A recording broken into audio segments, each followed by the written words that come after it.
Hi, this is Annika. So I haven't made a video for a little while,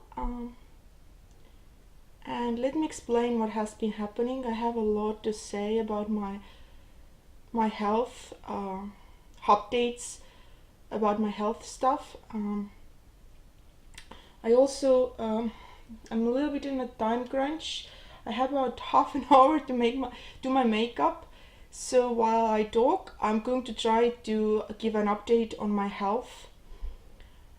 So I don't know, can I talk to make up the same time? Let's see, I haven't done it for a while. So yeah, so when I think the last video I told that I was awaiting my scans.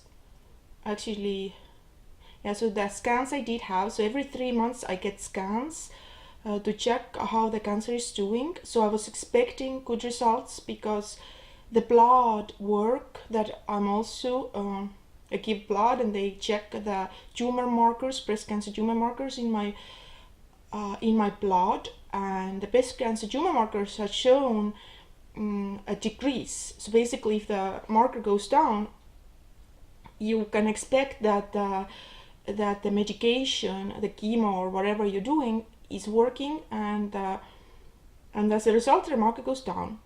So I was really hopeful that maybe the cancer had kind of moved backwards a little bit, progressed.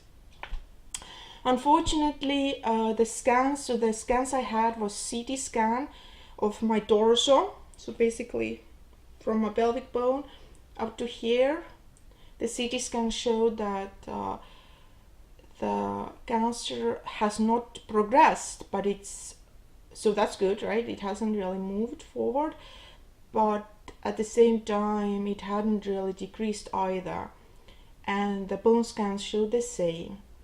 However, there was something that they found in CT scan in my lungs. Unfortunately, there was a 3 millimeter size lump in my lungs. Unfortunately, at that size, it's impossible to tell if it's a cancer or if it's pneumonia. I once actually had 6 lumps that were growing in my lungs, and that turned out to be not cancer but pneumonia. And it's very hard to find out without doing the biopsy if these lumps are what they are actually.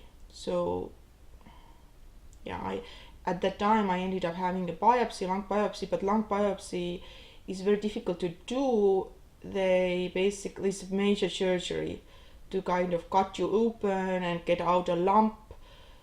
So basically they do a major surgery, right? They do incisions and they take out a big piece of your lung and hope that one of the lumps that they are trying to find is on that piece, and then they look it on the microscope and decide, is it cancer or is it something else.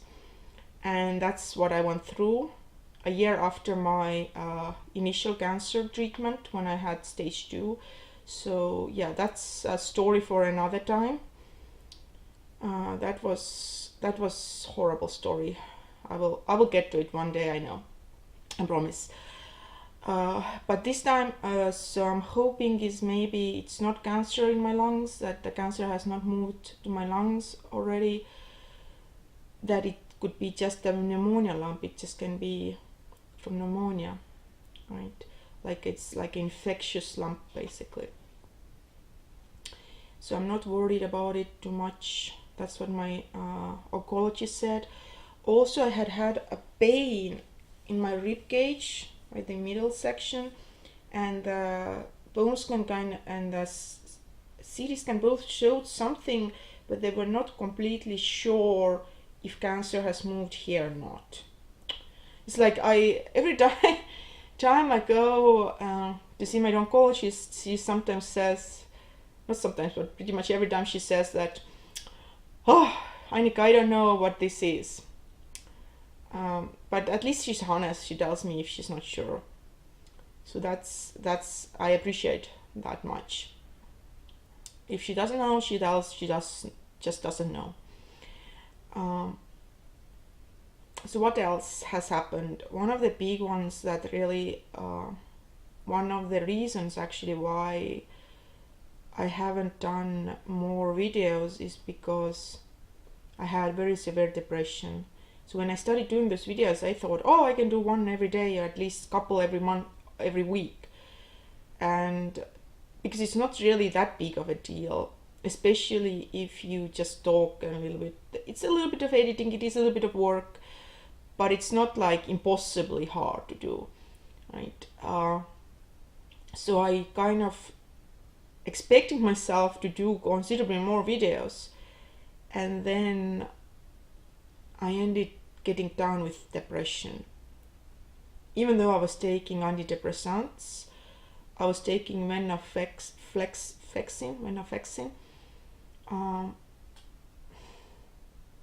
So it got so bad that I couldn't get out of the bed. I couldn't brush my teeth. It doesn't make any sense. I don't want to be in the bed. I feel horrible. I feel completely yucky. I know the house around me is just falling apart because nobody's, I'm the one that's kind of makes sure that the household is under control, and my daughter, everything goes right and everything for her school. She needs help with things still. You make sure that she does her homework, everything. And I was not able to get out of my bed to the point that I couldn't brush my teeth, get my daughter. A couple times I really had to only thing I managed to do is go get my daughter, or a couple days I even asked my hubby to go and just get her, even though he would have to come home from work earlier. So because it's kind of, we have at the moment figured out the system to work so that I'm the one who gets my daughter, and she usually gets home 3:30. 3:30 the school ends, and I have to be there. So what my oncologist did, and this is amazing, and I'm so grateful that I saw her, that she figured to try something like that. So she prescribed me Ritalin, which technically is amphetamine. It's a very small dose of amphetamine, right? It's not like like what people on the streets get, where they get high. I don't get high from it, but it almost within days I was able to get out of the bed and just start moving and doing things, and taking showers, brushing my teeth, brushing my hair. And so now I have gotten as far as getting here, getting my makeup up, put my makeup on, and making a video. Right, who would have guessed that Ritalin works as antidepressant? It really is making me move, it's making me do things. It doesn't work like I have to take it every day, but it works only about like hours, in the sense that I kind of crash. It kind of works like maybe 4 hours. So I was initially take one in the morning, one in the middle of the day, and so I kind of tweaked that recently, the prescription that I take 2 in the middle of the day, and I want to go off completely on venlafaxine because I think the antidepressant is completely useless. So why should I take it when I got so bad that I couldn't even get out of the bed? What's the point of me for taking it? Because I already taking so many pills. Let's just get rid of one, and let's increase the Ritalin a little bit to make sure that it really works very well. Because I noticed that if I take only 1 pill in the middle of the day instead of 2, it's not enough to quite get the job done. Right, so that are the recent news. I have more, but before I get to the more stuff, let me put some makeup on because I have to get my daughter soon.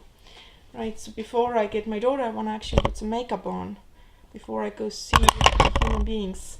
So I'm going to use what is that? Guerlain Lore primer. Oh, I haven't used this primer for a while. It's so expensive, so nice. I already washed my face, I already put lotion underneath, so now I'm just putting on my, just trying to push it in my primer, and then I'm going to just use my foundation, which usually I use Chanel. This is my regular go-to. It also has SPF 25. I think this guy doesn't have any SPF, so it's, but my lotion that I put underneath also has SPF, so I'm protected. Okay, let's see what is, should I use a new sponge or should I use very cheap sponge from Walmart? See, I'm so lazy, I don't wanna, it's not laziness, it's like this thing in my head that I know I need to go and make it wet, and my brain think it's so much trouble to go make it wet, so I get it together. No, let my Ritonail help me, let me get it out of the, so it's kind of like any kind of thing that you have to do becomes very difficult. Let's put some makeup on. Oh, I feel so good that I have gotten so far that I'm finally in front of the camera. I'm doing something. I'm somebody who I used to be so incredibly productive. I used to do like million trillion things every day, and I used to like say that, oh, my sister is like, you know, not doing that much. Like, for example, she's at home with her baby, just home with her baby, you know, as I was going at that, I never was able to stay home with my baby. I did go to work, I ran home from work to take care of my baby. I also went through a cancer treatment when my baby was, so when was she? I was diagnosed stage 2 cancer when my daughter was 6.5 months. I started treatment immediately. So she turned 7 months. I was doing chemo until she was over a year old. Then I did, like after a few weeks of waiting, so after like kind of getting better from the chemo, I had major surgery, double mastectomy, lymph nodes underneath the arm removed, and after that, after a very short waiting period, I did 6 weeks of radiation, which was every day. So radiations, basically I did my PhD in the same university complex that also has my oncology department. So what I used to do was, I used to go to work, I think it was 8 o'clock, 9 o'clock I had radiation, so I went from work, it was about 10 minutes, 5 minutes walk, I ran to the radiation department, got my radiation, I ran back, finished my work, I got home. I was very tired actually. I remember my daughter was about a year and a half, and she would just like, I was so tired that I couldn't even like sit.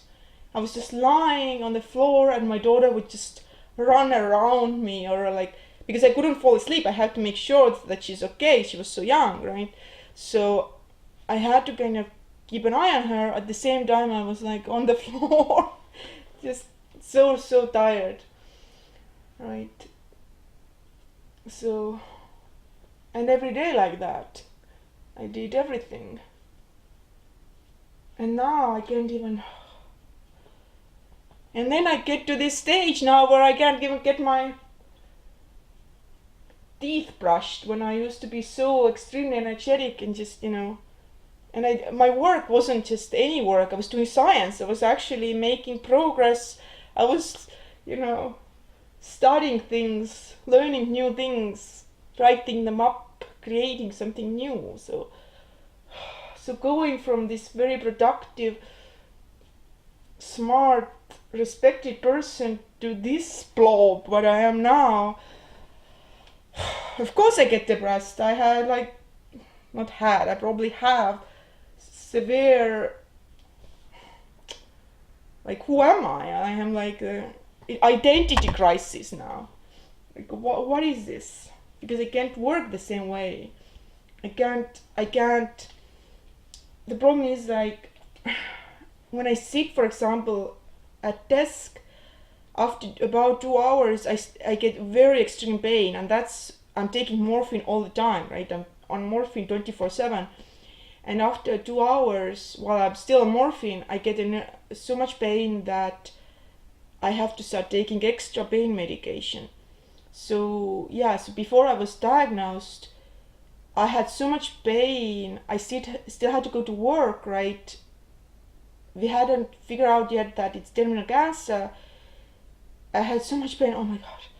And I would be in my office on the floor trying to get work done while I was on the floor trying to do stuff in the computer.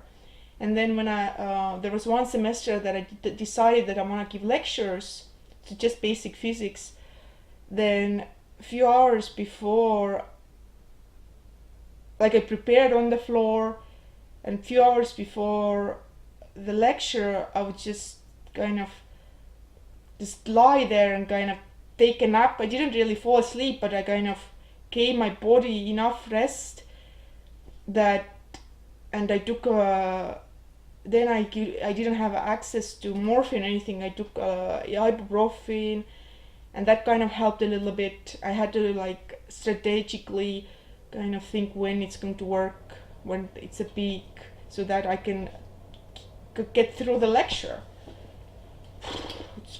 It was pretty hard. Yeah. So we have foundation on. Let's put something underneath the eyes. Hide that eye area. So first I do my Bye Bye under eye corrector. That's what I use all the time from IT. This is my second. I went through the first one like within half a year, or maybe even like a little bit less, like 5 months. Because every time I put on foundation, I also put on this corrector under eyes, because I have this under eyes are I think like the most needy part of my face that needs the most amount of like makeup. I have to pay most amount of attention and care. Yeah, it's properly applied. Everything else kind of, it's like, yeah, I can put it, I don't have to put it. I kind of put it because I like, maybe put some, like, for example, I might do my eyes because I found some color on my eyes, but under eye area is like there's no option. It's a mandatory mandatory makeup there, not optional anything. And as a concealer, I'm going to use Pekka Ultimate Coverage Longwear Concealer. I have several different concealers. Doesn't really matter, they all work about the same, so whatever I got kind of grab works, I think.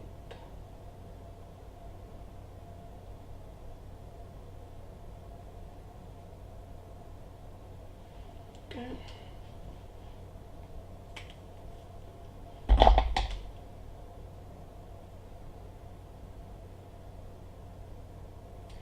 Another big news about my health is that I visited palliative care doctor. Well, it's more like I visited the team. I saw a bunch of people when I went in my first palliative care appointment. And so what do I think about the whole appointment? So. I would say so.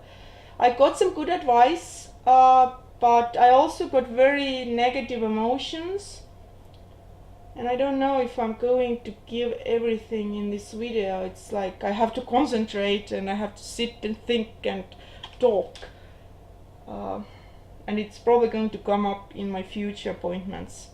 So initially I wasn't even sure if I'm going to ever go back there. because I got the feeling that my current oncologist can. Well, I need something to clean my fingers. So I got this. I got this feeling that the palliative care team basically could be like they just do the same what my oncology department already gives me. Like I know what palliative care is supposed to be. Palliative care is supposed to be that they make sure that your health quality, life quality is the highest possible it can be while you're going through very, very serious illness, right? And so definitely I qualify for palliative care. And also the research has shown that the earlier you start with palliative care, the more gain you get. I believe they said, the recent thing they said, like it's even like as early as 8 weeks after you start seeing your specialist, like for example oncologist for cancer, then 8 weeks after that you should start with palliative care. However, I'm not sure that the palliative care team that I'm seeing or I was prescribed to or what is available to me is as high quality as it could be, which of course makes me think that, you know, do I really need it? Are they really worth the bother? So only thing that my oncologist cannot prescribe that the palliative care doctor can is cannabis oil, because so I live in Georgia, and in Georgia the marijuana is not allowed, and then even the cannabis oil is not legal, but there are some palliative care specialists who have the license to give you a card, and so you can, after you get the card, you can order yourself from online the cannabis oil. Now cannabis oil has very little of this THC that is actually the thing that works you know, in marijuana, and so there is not a lot of research done on cannabis oil. It's somewhat new. I mean, it's old, but the research is somewhat new. And so I have gotten two types of information. So first, my palliative care doctor told me that they're still doing research. Exactly, they don't even know long-term effects so much, but the hope is that it is less toxic than opiates would be. But the problem is that it doesn't necessarily work with everybody, that there's a very few % of people who get a lot of help from it, and then there is some people who get some help from it, and then there is a bunch of people who don't get like anything out of it, right?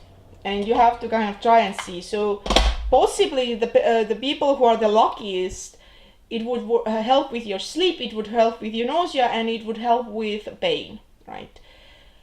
When I talked to my sister is a doctor, she has a medical doctor, and she said that as far as she remembers, I don't remember if she took a course or where did she hear it, but what she remembers is that the research has shown that it doesn't really work, and the only thing it might work is more like nausea. So what I'm thinking is, I think I'm going to try and figure out, does it work, does it not work, you know. I qualify for it, let's see what's going on. So right now I don't have the card yet because I didn't want it yet, but then next time I go see my palliative care doctor, I'm going to it's going to take some time. So basically first you have to get the card, you have to pay $25 for the card, and then you have to order the whole thing, and so the whole thing is just going to take some time. Okay, but I will definitely let you know how it works. Okay, how much time? Okay, I still have 10 minutes. So I have 10 minutes, and I'm going to use that to put the rest of my makeup on, and then I have 5 minutes to put my clothes on and drive. Get my daughter. So, what do I have? I did my eyebrows. Okay, I can do my eyes now. I think that's what we can do. Let's put some eye primer. Do I have any eye primer? Yeah. So by the way, this is from Korea. It's by Eye Bond Primer, brand 16. And this works as well as Urban Decay. I got this from one of my beauty boxes that I ordered. I can't remember which one. Because I can't remember. I have several boxes from Korea. I can't remember which one it was. Okay, let's see. I actually like this one more because this is more like, how to say, this Urban Decay one is more thicker and harder to like spread around your eyelid, but while this is very very thin and very like lightweight, barely anything there. So I really appreciate this primer, and it does of course keep your eye makeup on as long as you need it to be on. I'm not going to do anything crazy eye makeup or anything like that today, of course, because I'm just going to pick up my daughter. I just want to look like representable, that I can go to the society and I don't scare the people. I'm not going to do wing. Yes, sorry, I don't want it. Okay, where's my eye stuff? Is here. You know what this is? This is from Rimmel. It actually is pretty good eye makeup. My daughter gave it to me for Christmas. So, or my birthday, they're basically close by. I don't remember which one. So basically they went out with my hubby to get me something, and then my daughter picked up what she wanted to give me as a gift. She got me this one, and also she got me this lipstick. I guess the daughter knows what mommy likes. Yes. So I'm going to first put just as a base from this L'Oreal eyeshadow palette. I just do base. It has a very good color here before I put anything else on. The base color from, it's basically from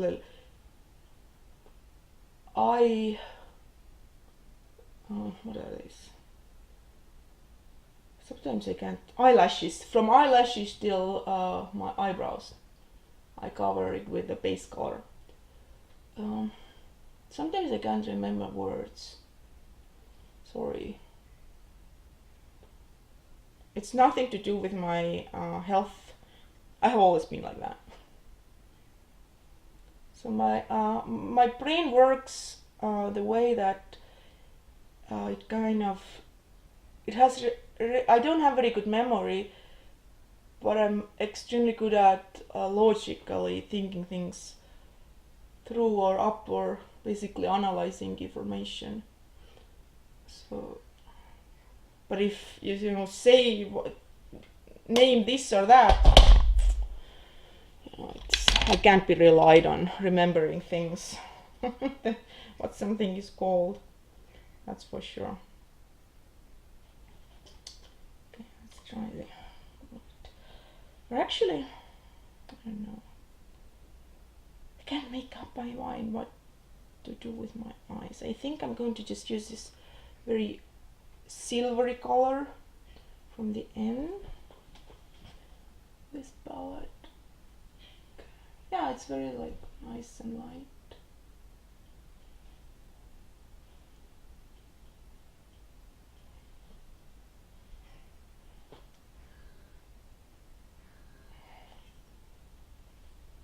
I don't know if you can hear it, but my big is outside.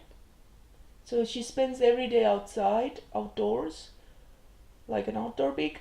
And then when she comes out in, I clean her up a little bit, and she lives in one of our spare bathrooms upstairs. So she just goes upstairs. I should actually show it how she comes down the stairs and goes up the stairs. It's kind of funny. And I had to actually teach her. She learned to, actually my hubby taught her how to go up the stairs.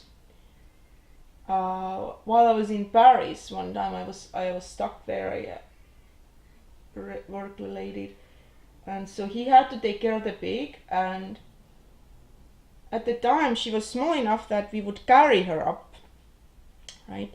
But he didn't want to carry her, I guess, and so he just taught her up how to go up the stairs, and that was a good idea because the pig has been growing and just growing and growing, and it's just at some point we couldn't carry her anymore, right? So, and I had to teach her how to actually come down also from the stairs because I just couldn't lift her.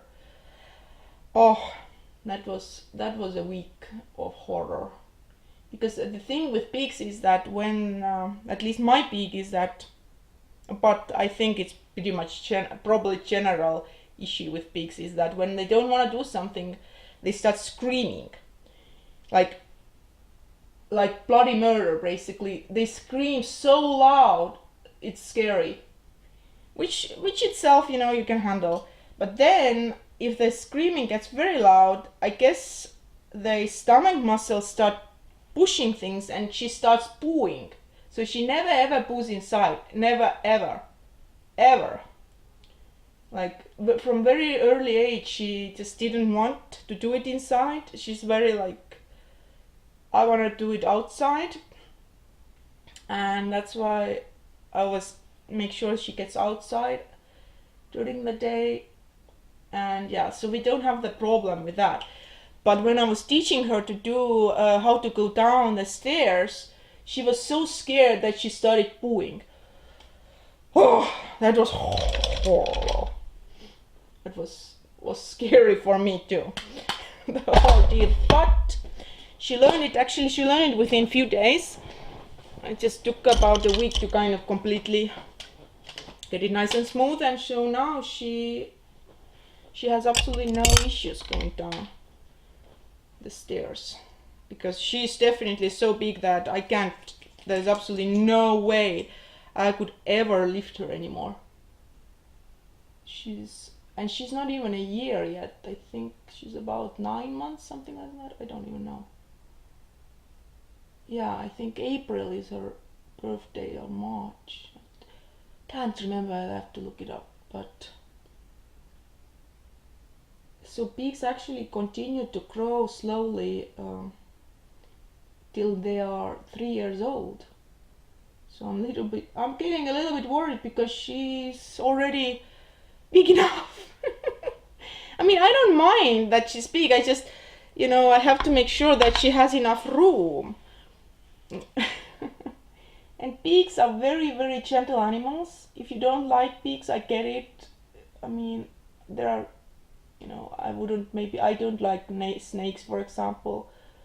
And so I understand if you don't like it, and you don't have to listen to me talking about my pig. My mom, for example, can't stand me talking about the pig at all.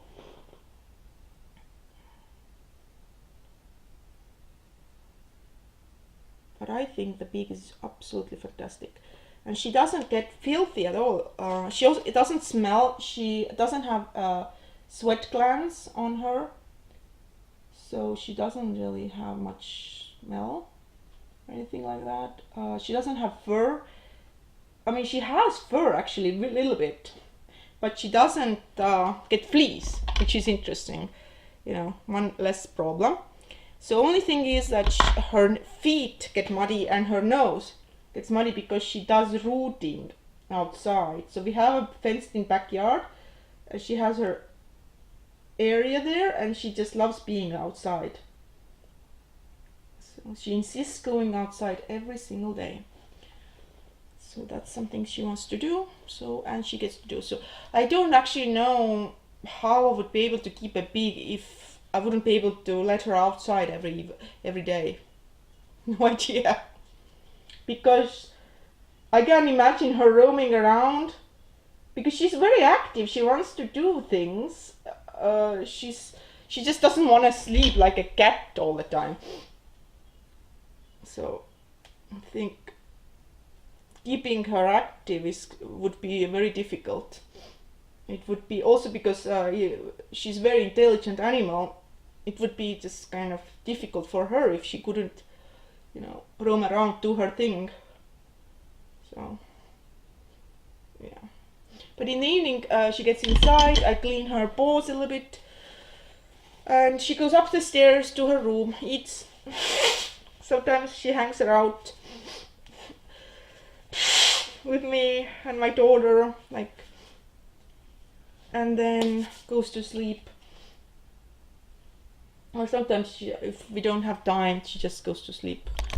We just close the door. She goes to sleep quite early, and she's completely happy to do that. So usually I hang around with her more in the morning when people have already gone to work and school, and I still have time, because she does need a lot of attention, and I feel like the only thing I feel like I'm not giving enough is attention to her. But yes, she gets to roam around, but and do what she wants, what she naturally needs to do. The rooting, for example, is something that they need to be able to do, but she also wants company and everything. So yeah. Okay, I hope I didn't hold the mirror in front of my face too long. Also, the battery says that it's getting. Hopefully I can put on my lipstick. A little bit of. See if I can finish very quickly. Okay, so I put on a little bit of powder just to set in the makeup. I will definitely put on some blush from Laura Geller. This is my favorite. You can always rely on it. I have a smaller version always in my bag, in my beauty bag. And I have a kabuki brush there also, so I always can use it on the go. And quickly, let's put on some lipstick. Do we have some lipstick? Do nice.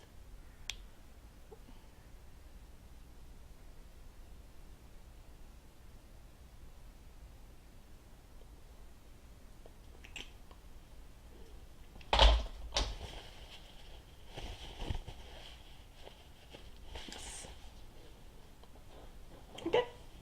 I probably will put on some earrings, change my clothes a little bit, and I have to run. Thank you for watching. Subscribe, like, do whatever you want. Thank you, bye.